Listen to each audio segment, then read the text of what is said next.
आज 23 मई 2026 है। दिन है सैटरडे का। मार्केट खुलेगा मंडे को।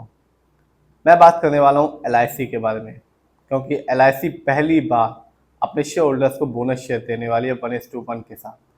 साथ ही साथ ये कंपनी अपने शेयर होल्डर्स को डिविडेंड भी देने वाली है। अभी ही कंपनी ने इसकी अनाउंसमेंट की है। ये वीडियो सिर्फ एजुकेशनल पर्पज है। ना मैं कोई भी स्टॉक खरीदने की सलाह देता हूँ और ना ही बेचने की। मैं आज बात करने वाला हूँ एलआईसी के बारे में। ये एक इंश्योरेंस ग्रुप है और इन्वेस्टमेंट कंपनी है इंडिया की। और कंपनी ने अभी ही अनाउंस किया है कि कंपनी अपने शेयर होल्डर्स को बोनस शेयर देगी। पहली बार जो एलआईसी अपने शेयर होल्डर्स को बोनस शेयर देने वाली है। और जो रिकॉर्ड डेट बताई जा रही है बोनस शेयर की, वो है 29 मई 2026। और बोनस शेयर का जो रेशियो है वो है 1:1, यानी कि जिसके पास भी इस कंपनी का एक शेयर होगा, कंपनी एक एक्स्ट्रा फ्री में शेयर देगी।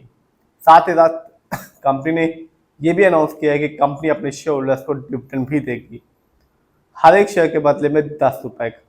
और रिकॉर्ड डेट बताई गई है 25 जून 2026। डिविडेंड तो कंपनी कंटिन्यू दे रही है, लेकिन पहली बार एलआईसी अपने शेयर होल्डर्स को बोनस शेयर देने वाली है 1:1 के रेशियो में। और रिकॉर्ड डेट है 29 मई 2026। देखते हैं एलआईसी के शेयर के प्रदर्शन को, रिटर्न को और कंपनी के शेयर प्राइस को। तो आज की बात करूं, यानी कि लास्ट फ्राइडे को जब मार्केट बंद हुआ तो इस कंपनी का शेयर प्राइस था 812.95 का। और लास्ट फ्राइडे को भी इस कंपनी ने अपने शेयर होल्डर्स को रिटर्न दिया था, जो कि था 1.59% का। लेकिन लॉन्ग टर्म को देखें, तभी किसी भी कंपनी में अपना पैसा लगाएं। एक साल की बात की जाए एलआईसी की, तो जब मार्केट डाउन था इस कंपनी ने भी अपने शेयर होल्डर्स को रिटर्न के मामले में निराश किया।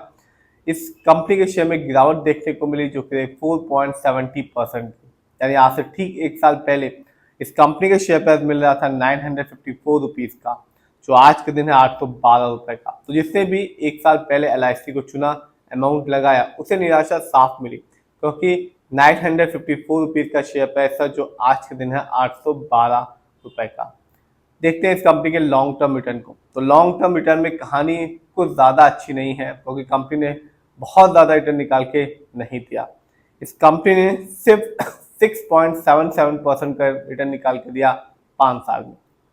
यानी आज से ठीक 5 साल पहले इस कंपनी का शेयर प्राइस था 810 रुपये का, जो आज के दिन है 812 रुपीज़ 95 पैसे का।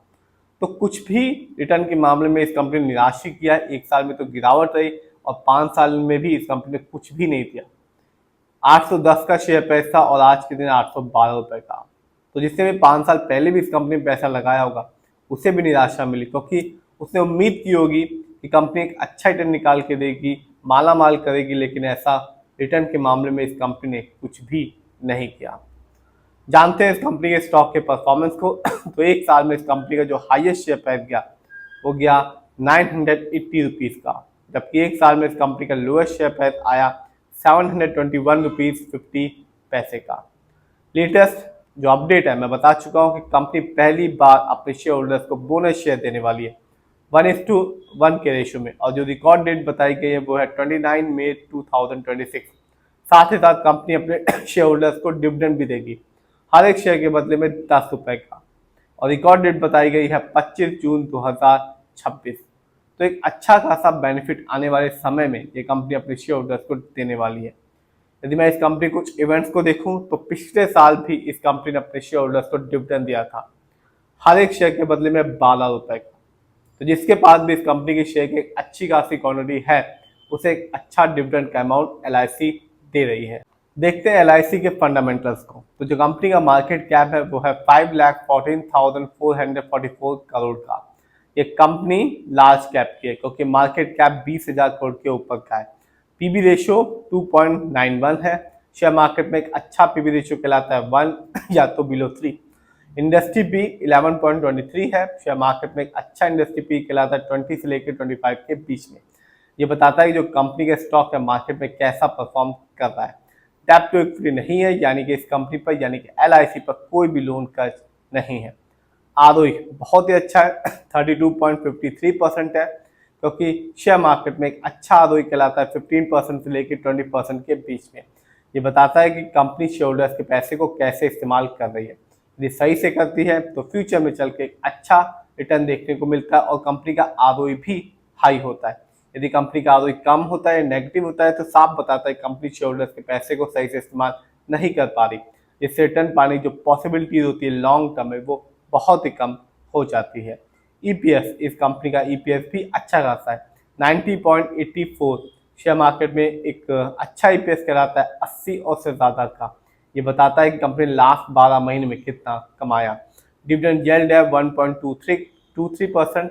शेयर मार्केट में एक अच्छा डिविडेंड यील्ड कहलाता है 2% से लेकर 6% के बीच में, और हाई डिविडेंड यील्ड हमेशा अच्छा माना जाता है। देखते हैं इस कंपनी के फाइनेंशियल कंडीशन को। तो जो कंपनी का रेवेन्यू था मार्च क्वार्टर में वो था 2,79,909 करोड़ का, जबकि 2025 में इस कंपनी का ईयरली रेवेन्यू था 8,98,372 करोड़ का। प्रॉफिट मार्च क्वार्टर में इस कंपनी का प्रॉफिट रहा 23,467 करोड़ का, जबकि 2024 में इस कंपनी का 2025 में इस कंपनी का ईयरली प्रॉफिट था 84,320 करोड़ का। जानते हैं इस कंपनी के नेटवर्थ को। तो 2025 में इस कंपनी का नेटवर्थ रहा 1,27,504 करोड़ का, जबकि 2024 में इस कंपनी का नेटवर्थ था 82,900 करोड़ का। देखते हैं किसका कितना पैसा एलआईसी में लगा हुआ है।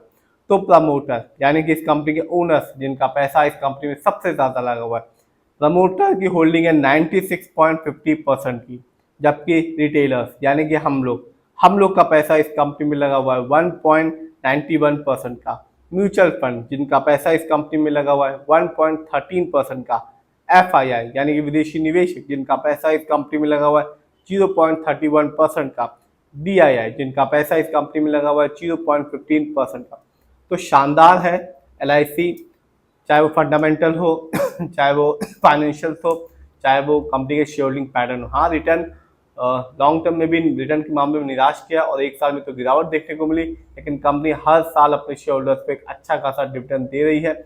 और कंपनी ने अनाउंस किया कि कंपनी पहली बार अपने शेयर होल्डर्स को बोनस शेयर भी देने वाली है, साथ ही साथ डिविडेंड भी देने वाली है। फिर भी आप जिसमें भी पैसा लगाएं खुद रिसर्च करें, एनालाइज करें, अपने फाइनेंशियल एडवाइजर की राय लें,